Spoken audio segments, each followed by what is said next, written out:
Hello students. तो last class में अपन चल रहे थे, मतलब पढ़ रहे थे। क्या पढ़ रहे थे? One dimensional simple harmonic oscillator. Clear? तो अपन ने उसमें क्या देखा था? अपन ने उसमें देखा था ऊर्जा आइगेन मान। ठीक है, ऊर्जा आइगेन मान क्या आया था आपका? E=n + half h cut omega. चूंकि यहाँ n अननोन है, मतलब n का मान लगातार चेंज हो रहा है, तो इसको मैं क्या ले सकता हूँ? E है। तो ग्राउंड स्टेट के लिए जब वैल्यू कैलकुलेट की थी तो half h cut omega, 3/2 h cut omega, 5/2 h cut omega, या इसी को अपन लिख सकते हैं n + हाफ h न्यू के बराबर। एच कट का मान h/2 ओमेगा का मान 2 न्यू के बराबर। तो ई एन का वैल्यू ऐसे लिख लो या ऐसे लिख लो। और इसकी सहायता से अपन क्या किया था? Ground state, first excited state, second, third, fourth, fifth, seventh, 9 जितनी भी एक्साइटेड स्टेट है या जितनी भी स्टेट है उनकी एनर्जी अपन यहाँ से कैलकुलेट कर सकते हैं। तो ये मैंने किसकी हेल्प से किया था? श्रोडिंगर समीकरण की हेल्प से। और श्रोडिंगर समीकरण से ये आ गया। क्लासिकली भी यदि मैं सॉल्व करता हूँ सिंपल हार्मोनिक ऑसिलेटर को, तब भी एनर्जी आइगन वैल्यू यही आती है। यानी कि जो अपन ने अप्रोच अपनाई है, जैसी भी जितनी भी अप्रोच अपनाई है वो क्या है? सही है। वैसे मैंने बोला क्वांटम का भी गलत नहीं हो सकती है। ठीक है, तो ये अपने ऊर्जा आइगन मान निकाल लिए थे। ठीक है, अब जो लास्ट अपन ने पढ़ा था कि ये वाला जो वेव फंक्शन निकाला था इस प्रकार से, जहां साई इक्वल टू क्या है? e⁻⁻² एच वाई, जहां एच वाई क्या है आपका? Hermite function. और ये समीकरण किसकी सहायता से आई थी? d2ψ/dy2 -y² Sai equal to 0 की सहायता से। क्लियर? तो ये यहाँ पे अपन ने इसको हर्माइट की तरह एक तरह बिहेव बोला था कि ये हर्माइट फंक्शन की तरह बिहेव करेगी और उसको सॉल्व करेंगे, संतुष्ट करेगी, सेटिस्फाई करेगी, उसका जो सॉल्यूशन आएगा साई ये आएगा। अब चूंकि ये एक नॉर्मल साई है, मुझे नहीं पता कि पहली स्टेट में, ग्राउंड स्टेट में, फर्स्ट एक्साइटेड स्टेट में, थर्ड में, फिफ्थ में वगैरह में साई का वैल्यू क्या होगा। तो उसके लिए मैं क्या कर रहा हूं? सबसे पहले तो मैं लिख रहा हूं आइगेन फलन। बात की चर्चा बाद में, पहले लिख दिया आइगेन फलन। ठीक है, तो मैं क्या लिख रहा हूं कि n वे स्टेट में वेव फंक्शन साई का वैल्यू लिखना है nth स्टेट में, तो वो होगा ψn = nn e⁻⁻² hn y। Clear? और ये मान ली मैंने समीकरण नंबर 8। क्या मान लिया इसको मैंने? समीकरण नंबर 8। अब समीकरण 8 आ गई आपकी। फिर यहां पे nn क्या है? अब देखो, n का मान 0 रखोगे तो n0 आएगा, यहाँ h0 आएगा। समझ रहे हो? n का मान 1 रखोगे तो n1 h1 आएगा। तो लगातार वैल्यू क्या होगी? चेंज होती जाएगी। ठीक है, ये वो डिफाइन नहीं कर रहा है जो ये वाला डिफाइन कर पा रहा है। ठीक है, तो nn क्या है यहाँ पे? nn है आपका प्रसामान्यीकृत नियतांक या नॉर्मलाइजेशन कांस्टेंट। क्या है? nn क्या है? Normalisation constant. नॉर्मलाइजेशन कांस्टेंट है, प्रसामान्यीकरण नियतांक है, जहां y का जो वैल्यू है वो कितना है? अल्फा x के बराबर है। और अपन जानते हैं क्या कि जो प्रसामान्यीकरण नियतांक है, नॉर्मलाइजेशन जो कांस्टेंट है, उसकी जो वैल्यू है वो कैसे कैलकुलेट करते हैं? कैसे कैलकुलेट करते हैं? For calculation of normalisation constant n.c, n यानी नॉर्मलाइजेशन, c यानी कांस्टेंट। कैसे करते हैं अपन? -∞ से +∞ mod ऑफ ψx² dx = 1। ये मुझे पता है। पता है या नहीं है? ऑब्वियसली पता है। तो y = αx है, अल्फा का वैल्यू भी पता है, √m⍵/h, या इसको लिख लो m⍵/h की पावर हाफ। बात एक ही है। ठीक है, तो इस प्रकार से अपन नॉर्मलाइजेशन कांस्टेंट ज्ञात कर सकते हैं, जहां साई क्या होता है, ए कुछ फंक्शन, जैसे अपन ने याद हो कैलकुलेट किया था, वन डायमेंशन बॉक्स याद रखो तुम, तो सबसे पहला जो एग्जांपल था psi equal to A sine के एक्स, तो उसको सॉल्व किया था, ए का वैल्यू अपन ने निकाला था √2/a, अगर वैल्यू 0 से a तक है तो यहां पे भी क्या होगा, इस प्रकार से अपन कैलकुलेट करेंगे। तो समीकरण 8 से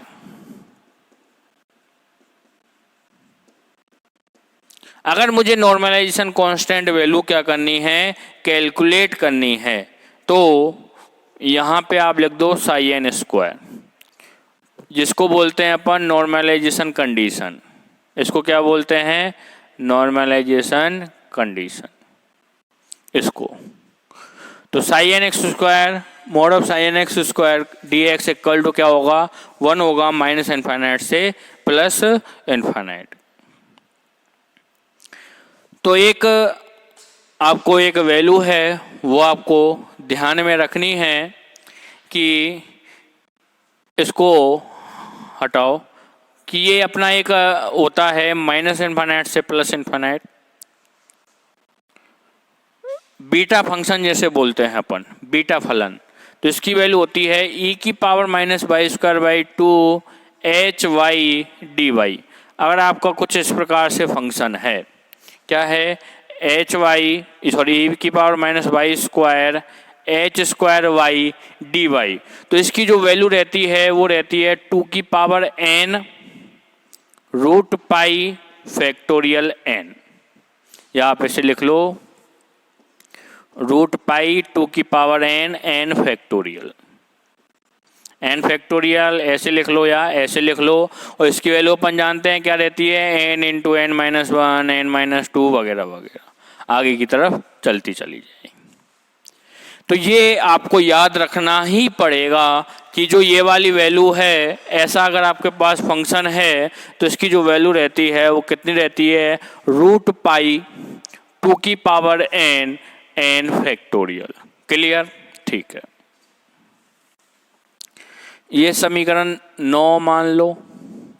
अब चूंकि अपन जानते हैं y = α(x) है, तो मैं अतः इसकी वैल्यू क्या होगी, माइनस इनफाइनाइट से plus infinite e⁻² x² h² α(x) dy क्या हो जाएगा, अल्फा dx।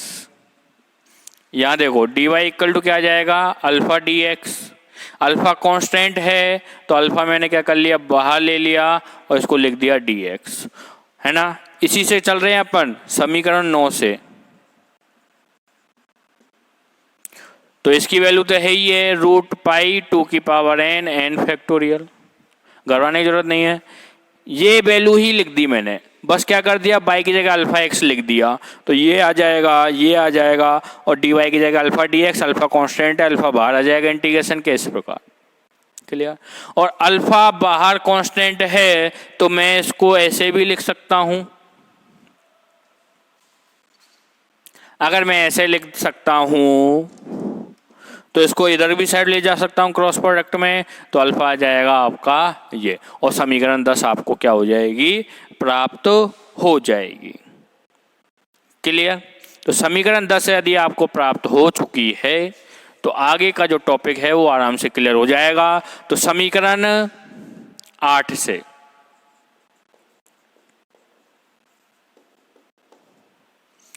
अगर मेरे को nn का वैल्यू करना है तो मैं क्या करूंगा, इंटीग्रेशन ऑफ माइनस इनफाइनाइट से plus infinite mod of psi N square D Y = 1 होगा, है ना। इसमें इसकी वैल्यू रखो, क्या आएगा, nn² तो कांस्टेंट है, बाहर आ जाएगा, माइनस इनफाइनाइट से plus infinite e⁻² y2 hny into e⁻² hny dy = 1। अब आप सोच रहे होंगे मैंने ऐसे क्यों लिखा है, तो यहां देखना साई एन स्क्वायर है, इसको अपन कैसे लिखते हैं, साई स्टार साई से। तो साई स्टार भी यही है क्योंकि आयोटा वाली टर्म नहीं है, और साई भी यही है, ठीक है। तो इसको आगे कैसे लिखेंगे अपन,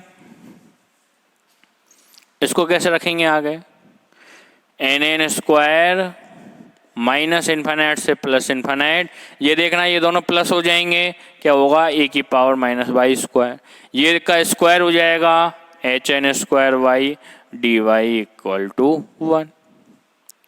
क्लियर? ठीक है। या N N square minus infinite से plus infinite, Y equal to क्या रख दूं मैं, अल्फा एक्स पुट कर दूं यहाँ पे, तो क्या बनेगा ए की power minus Y square Y two, sorry minus alpha square X square H N square alpha X alpha D X equal to 1, है ना। और इसकी वैल्यू मुझे पता है कितनी है, एन एन स्क्वायर, इसकी वैल्यू कितनी है रूट पाई 2 की power N factorial upon alpha equal to 1, है या नहीं है। इसकी वैल्यू कितनी है, इतनी है। इसकी वैल्यू तो अपन कैलकुलेट कर चुके हैं समीकरण 10 से, इसकी कितनी है, इतनी है। ठीक है, तो ये आ गई। अब यहां से एन एन स्क्वायर, यहां से अब इसको हटा देता हूं मैं, यहां से एन एन स्क्वायर क्या हो जाएगा, अल्फा को इधर भेज दूं, इसको वैल्यू को इधर भेज दूं, तो क्या बन जाएगा 1 अपॉन या अल्फा अपॉन रूट पाई 2 की पावर एन फैक्टोरियल। होगा या नहीं होगा? ध्यान से देखिए समीकरण जो सेकंड लास्ट है ये वाली, इसको लिख दिया मैंने ये। अब क्या किया, एन एन स्क्वायर आ जाएगा, अल्फा इधर भेज दिया, इसको इधर भेज दिया, तो ये आ जाएगा या N N square equal to N N की जो वैल्यू आएगी अल्फा रूट पाई 2 की पावर एन फैक्टोरियल की पावर हाफ। सही है। और यहां अगर सही है तो समीकरण 8 से देखना, समीकरण 8 क्या थी, psi N equal to N N A की power minus Y square Y two H N Y, ठीक है नहीं। तो यहां से जो साई एन आएगा वो क्या आ जाएगा, एन एन की वैल्यू कितनी है, अल्फा रूट पाई 2 की पावर एन फैक्टोरियल की पावर हाफ ए की power minus Y square Y two H N Y. अब तो मैथमेटिक्स चल रही है दमादम।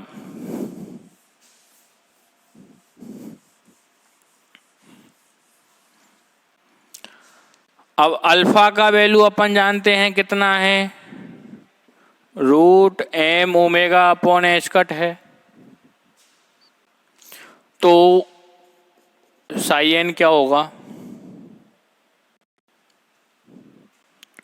Root M omega upon H cut. देखना इसको पूरा ही सॉल्व कर लेते हैं। चलो, M omega upon H cut की power half upon root pi 2 की पावर एन, या इसको लिख लो पाई की पावर हाफ 2 की पावर एन फैक्टोरियल की पावर हाफ ए की power minus Y square Y two H N Y. Root pi को पाई की पावर हाफ, अल्फा को M omega upon H cut की पावर हाफ, तो ऐसे लिख दिया। अब यहां देखना M omega upon H cut की पावर हाफ है, पाई की पावर हाफ है, और उसकी भी टोटल पावर कितनी है, हाफ है। तो देखना इसको मैं क्या लिख सकता हूं, M omega upon H cut की पावर 1/4 पाई एच कट की पावर 1/4, है ना। ऑब्वियसली पाई की पावर हाफ हो जाएगी डिवाइड में, एच कट की पावर 1/4 हो जाएगी डिवाइड में, एम ओमेगा की पावर 1/4 हो जाएगी डिवाइड में, और इनको एक साथ लिख दिया। यहाँ तो है ही है, इनकी पावर हाफ है ही है, यानी 1/रूट 2 की power N factorial N A की power minus Y square Y two H N Y. ये क्या है आपका, आपका है ये आइगेन फलन है, किसके लिए, एक सिंपल हार्मोनिक ऑसिलेटर के लिए, जहां एच एन वाई क्या है आपका, हर्माइट फलन। एच एन वाई क्या है, हर्माइट फलन है। और आपको यदि वैल्यूज आपने कैलकुलेट की हुई है सेकेंड ईयर में, तो एच एन वाई एक हर्माइट फलन है, तो जब मैं n इक्वल टू 0 रखूँगा तो h0y की वैल्यू रहती है 1। n इक्वल टू 1 पर h1y की जो वैल्यू रहती है वो 2y। ज़्यादातर अगर आप कोई अच्छी बुक देखोगे तो उसमें जीटा लिखा रहता है, जीटा, HN जीटा या HN जाई, ठीक है, जाई लिखा रहता है। n इक्वल टू 2 पर h2y हो जाएगा और इसकी वैल्यू रहती है 4y² माइनस 2। और n इक्वल टू 3 पर h3y और इसकी वैल्यू रहती है 8y³ माइनस 12y। ज़्यादातर इतनी ही वैल्यू पूछता है, इससे आगे नहीं पूछता है। अगर इससे आगे पूछे तो आपको जो हर्माइट पॉलिनोमियल का जो एक्सप्रेशन है वो आपको याद रखना पड़ेगा इवन और ऑड वैल्यूज के लिए। n इक्वल टू इवन है तो क्या होगा, अगर ऑड है तो क्या होगा, ठीक है। तो ये आपका h0 की वैल्यू है, h1y, h2y, h3y। तो n0 क्या है, आपका ग्राउंड स्टेट है। n इक्वल टू 1 क्या है, फर्स्ट एक्साइटेड स्टेट है। n equal to 2 second, n equal to 3 third excited state, ठीक है। अब देख रहे हैं अपन ग्राफ। अपन क्या देख रहे हैं, ग्राफ। चलो ग्राफ देख रहे हैं। तो उससे पहले मैं n इक्वल टू 0 पर क्या देख रहा हूं, मैं आइगेन फलन देख रहा हूं। क्या देख रहा हूं मैं, आइगेन फंक्शन। तो n इक्वल टू 0 पर आइगेन फंक्शन क्या होगा, तो यहां पे n इक्वल टू 0 रखना पड़ेगा, ये साई 0 हो जाएगा, ये तो वैल्यू एज इट इज रह जाएगी, m omega upon pi h cut की पावर 1/4 1 अपॉन रूट। n की जगह क्या रखना है, 0, तो 2 की पावर 0 0 फैक्टोरियल, e की पावर माइनस y²/2 तो है ही है, और यहाँ क्या आ जाएगा h0y। और h0y की वैल्यू कितनी है, 1 है। 2 की पावर 0 की वैल्यू 1 है, 0 फैक्टोरियल की वैल्यू 1 है। तो यहाँ से जब साई 0 आप लिखोगे तो वो आएगा m omega upon pi h cut की पावर 1/4 e की पावर माइनस y²/2, ठीक है। ये आपको याद, अगर नेट IIT JEM वगैरह अगर आपको क्लियर करनी है तो उसमें डायरेक्ट वेव फंक्शन भी पूछा जा सकता है, या बोला जा सकता है h0 का मान रखेंगे तो वेव फंक्शन कितना होगा। इसी से आप क्या कर सकते हो कि ग्राउंड स्टेट में x का प्रत्याशा मान ज्ञात कीजिए, y का प्रत्याशा मान ज्ञात कीजिए, p का प्रत्याशा मान ज्ञात कीजिए। तो उसके लिए वेव फंक्शन का वैल्यू तो पता होना चाहिए। और ये वैल्यू आप कहाँ से कैलकुलेट कर सकते हो, यहाँ से। केवल ये वाली वैल्यूज आपको यहाँ से ये वाली याद रखनी पड़ेगी। इसी प्रकार n इक्वल टू 1 पे क्या हो जाएगा, अब मैं डायरेक्ट लिख रहा हूँ साई1 equal to m omega upon pi h cut की पावर 1/4। ग्राफ बनाऊंगा अभी। यहाँ क्या जाएगा, 2 की पावर 1 इंटू 1 फैक्टोरियल, है ना, और 2 की पावर 1 यानी 2, 1 का फैक्टोरियल 1, तो ये क्या जाएगा 1 अपॉन रूट 2 e की पावर माइनस y²/2 तो है ही है। और h1y का वैल्यू कितना आ जाएगा, यहाँ n इक्वल टू 1 रखोगे तो h1y का वैल्यू 2y के बराबर कितना आएगा, 2y। रूट 2 इंटू 2 रूट 2 बच जाएगा ऊपर, और y को इधर लिख दिया तो ये बनेगा रूट 2y, ठीक है। n इक्वल टू 2 पर साई 2 कितना बनेगा, m omega upon pi h cut 1 upon 2 square 2 factorial, तो कितना बन जाएगा 1 अपॉन रूट 8, ठीक है। hn या e की पावर माइनस y²/2, और h2y की वैल्यू कितनी है, h2y की वैल्यू है 4y² - 2 के बराबर, ठीक है। अब यहाँ से 2 कॉमन ले लो तो कितना बनेगा ये 2y² माइनस 1, यहाँ से 2 कॉमन लो तो 4 कॉमन लेंगे जब जाके 2 बचेगा, तो ये आ जाएगा 1/√2 ये something.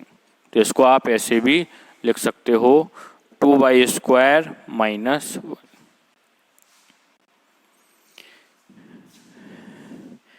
n equal to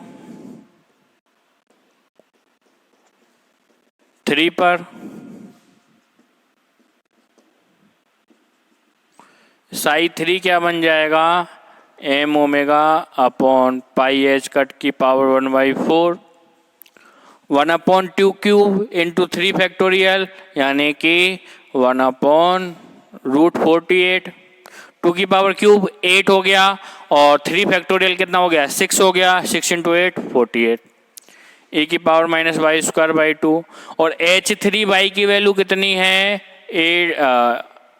8y2 8y³ minus 12y। Clear. इसको और सॉल्व कर सकते हो, चलो ऐसे रहने दो, ठीक है।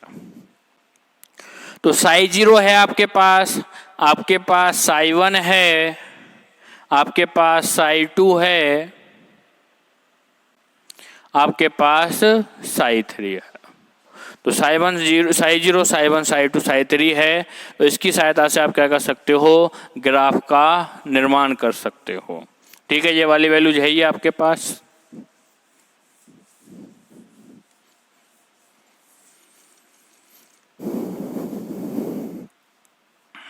ग्राफ तो सबसे पहले n इक्वल टू 0 पर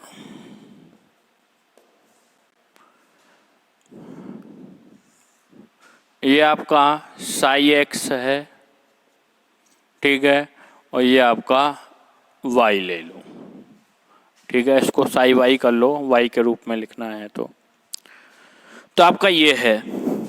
अपन जानते हैं e की पावर ये तो कांस्टेंट है, इसका तो छोड़ो, e की पावर -y²/2 का क्या हो जाएगा, क्या होगा e की पावर -y²/2 का। तो ये मान लो आयाम है आपके, ये माइनस ए है, ये प्लस ए है, ठीक है।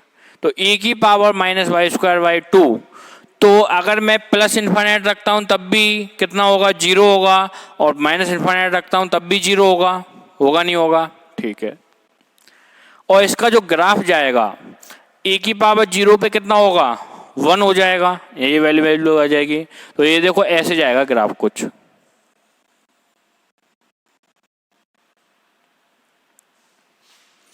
ये माइनस ए है, ये प्लस ए है। क्लासिकली तो क्या होना चाहिए था, प्लस ए पे इसका वैल्यू 0 हो जाना चाहिए था और माइनस ए पे इसका वैल्यू 0 हो जाना चाहिए था, क्योंकि इसके आगे वो जा ही नहीं रहा है।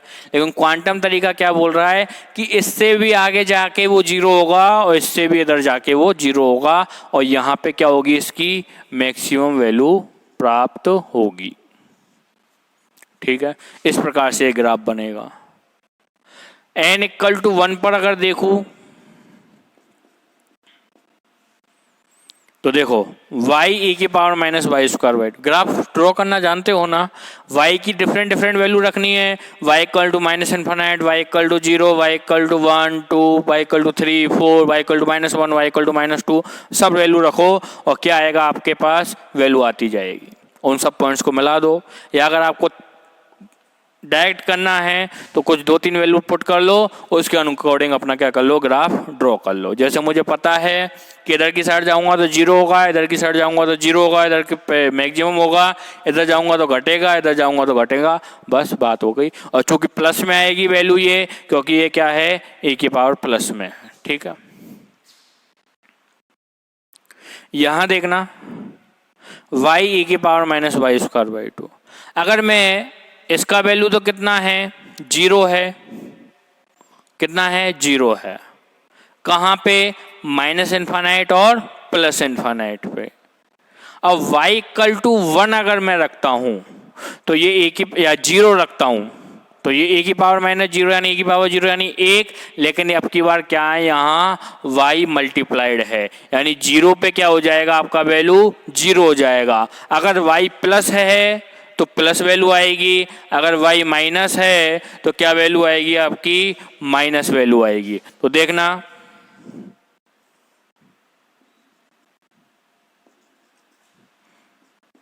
ये साई 1 वाई है और ये साई 0 वाई, ठीक है, और ये वाई, ये वाई नेगेटिव है, ये 0 है, तो वाई नेगेटिव है, वाई पॉजिटिव है, ये माइनस ए है, ये प्लस ए है।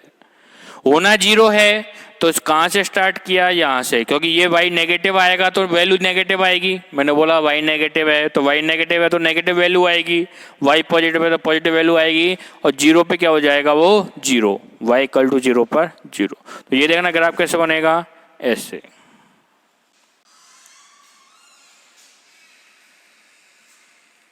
ये वैल्यू आएगी कुछ इस प्रकार से, यहाँ से स्टार्ट होगा 0 पे जाएगा और इधर की साइड क्या चला जाएगा, वो इधर चला जाएगा, ठीक है। तो साई 1 वाई ऐसे ड्रॉ होगा। तो साई 0 साई 1 वाई सीख गए। अब साई 2 वाई देखना, और उसके बाद साई 3 वाई, और अपना आधा या 70% टॉपिक ये हो जाएगा। उसके बाद कुछ पैरिटी ऑपरेटर वगैरह है, उसको अपन नेक्स्ट क्लास में देखेंगे, ठीक है। तो साई 2 वाई का ग्राफ देखना एक बार।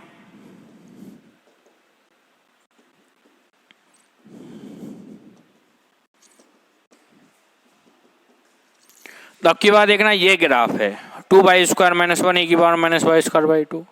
तो माइनस इन्फिनिट प्लस इन्फिनिट पे तो 0 हो रहा है, तो 0 तो होगा, ये 0 तो होगा। अब y की वैल्यू में प्लस रखूं या माइनस रखूं, ठीक है। तो देखो y इक्वल टू अगर मैं 0 रखता हूं, y इक्वल टू 0 रखता हूं तो ये माइनस में जा रहा है। y इक्वल टू 0 रखूंगा तो ये 0 हो जाएगा, ये -1 है, और ये इक्वल टू 1 हो जाएगा y इक्वल टू 0 पे। तो ये वैल्यू कितनी आएगी, माइनस में मैक्सिमम आएगी। यहाँ 0 है, यहाँ 0 है, और माइनस में क्या आएगी, ये मैक्सिमम आएगी, ठीक है। और y इक्वल टू ±1/√2 पर, y इक्वल टू +1/√2 है, उन पर क्या हो जाएगी, ये 0 हो जाएगी। देखो 2y² - 1 इक्वल टू 0, ये वाली वैल्यू 0 कहाँ पे होगी, इक्वल टू 0 पे। तो ये जो ग्राफ है, अब y इक्वल टू पॉजिटिव है या नेगेटिव है, तब भी क्या होगी, ये कुछ इस प्रकार से आपकी वैल्यू होगी। देखो ना,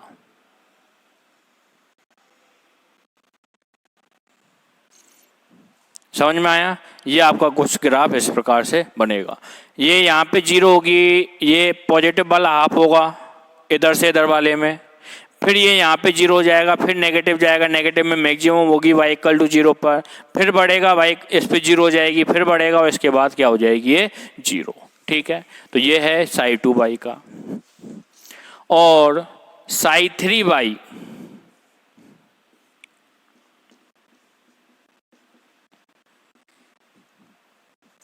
अब साई 3 वाई में क्या है आपका, ये है, तो e⁻⁻² आ रहा है, यानी 0 तो होना है। कहाँ पे, ये आपका प्लस ए है, ये आपका माइनस है, यहाँ 0 होगा और इसके बाहर 0 होगा। अब ये मुझे देखना है कि इसका वैल्यू 0 पे कितना है, तो इसका वैल्यू 0 पे कितना है, 0 है। देखो ये 8y³ 0, 12y 0, 0 - 0 × 0, और 0 का मल्टीप्लाई करोगे तो कितना आएगा, 0। तो 0 पे तो मुझे क्या मिल रहा है, इसका वैल्यू 0 प्राप्त हो रहा है, ठीक है। अब अगर मैं पॉजिटिव वैल्यू रखूंगा तो y³ का वैल्यू पॉजिटिव बढ़ेगा, है ना, और नेगेटिव रखूंगा तो इसका वैल्यू नेगेटिव में जाएगा, ठीक है। तो इसका जो ग्राफ बनेगा वो कुछ इस प्रकार से बनेगा। और ये यहाँ पे कुछ एक वैल्यू होगी 8y³ - 12y = 0, तो y के इस वैल्यू पे क्या होगी, ये 0 होगी, कुछ ये वाली वैल्यू पे, ठीक है। उसका ग्राफ बनेगा कुछ इस प्रकार से।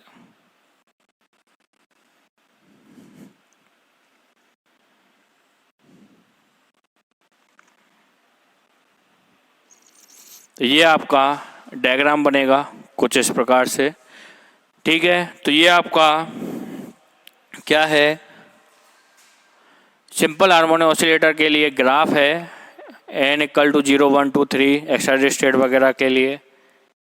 तो ये आपका आज का अपना टॉपिक था। इसके आगे का अपन नेक्स्ट क्लास में देखेंगे, पैरिटी ऑपरेटर वगैरह। धन्यवाद।